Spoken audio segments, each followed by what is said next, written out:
Welcome to the Fear and Greed Afternoon Report for Tuesday, the 21st of March, 2023. I'm Sean Aylmer. Every afternoon, we've got the 5 stories that happened today that you need to know about. Story number 1, the S&P ASX 200 closed up 0.8% today to 6,955 points. Macquarie Group was a strong performer, up 3.5%, having lost 4.5% yesterday. Generally, the banks were better, with Westpac up 1.8% and ANZ 1.5% higher. Regional lender Suncorp rose 2.5%.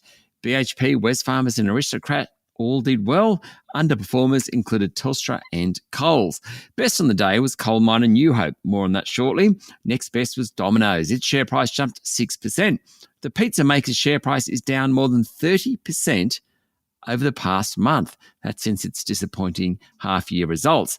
But now some investors think it might all be overdone. And a couple of financial stocks which haven't had a good time recently, AMP and Magellan Financial, also rose yesterday. Both were up nearly 5%. Story number 2, miner New Hope says it will be able to double coal production over the next 6 years, encouraged by the need for energy security.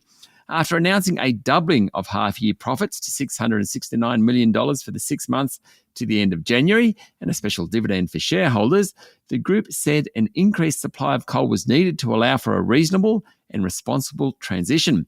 New Hope already has 2 new mines set to deliver their first coal within the next year, and the group expects coal production from existing assets to rise from 7.9 million tonnes last year to more than 14 million tonnes in 2026.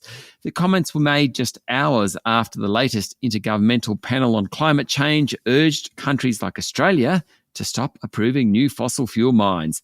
New Hope Chief Executive Rob Bishop said the new mines coming online would not be enough to satiate demand, given the number of pits closing in the next few years. New Hope's share price jumped 8.5% yesterday, but it's still down 20% over the past couple of months.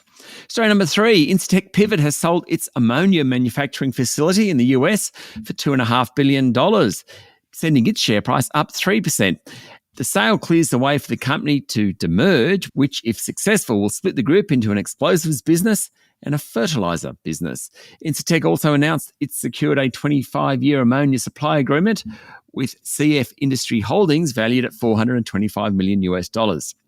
Story number 4, Downer EDI, the integrated services company, awarded millions of dollars of transport works contracts to a company without a website or employees, according to submissions made to the New South Wales Independent Commission Against Corruption.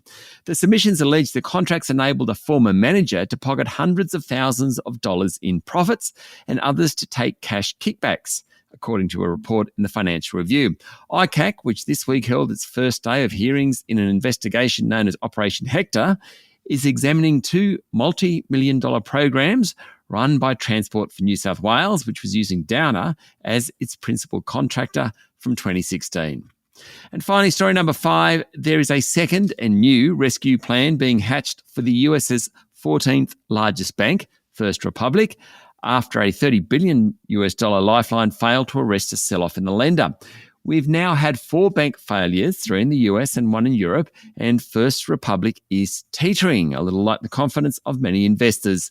Wall Street bankers are due to meet overnight to discuss First Republic. Its share price is down almost 90% this month, including a 47% fall overnight. Now, that's despite an attempt by 11 banks to stabilise things by depositing $30 billion US into the bank. The failure of First Republic could easily set off a run on other regional banks. Over the past 3 weeks, crypto lender Silvergate Capital, Silicon Valley Bank and Signature Bank in the US and Credit Suisse in Switzerland have all failed. That's it for the afternoon report for Tuesday, the 21st of March, 2023.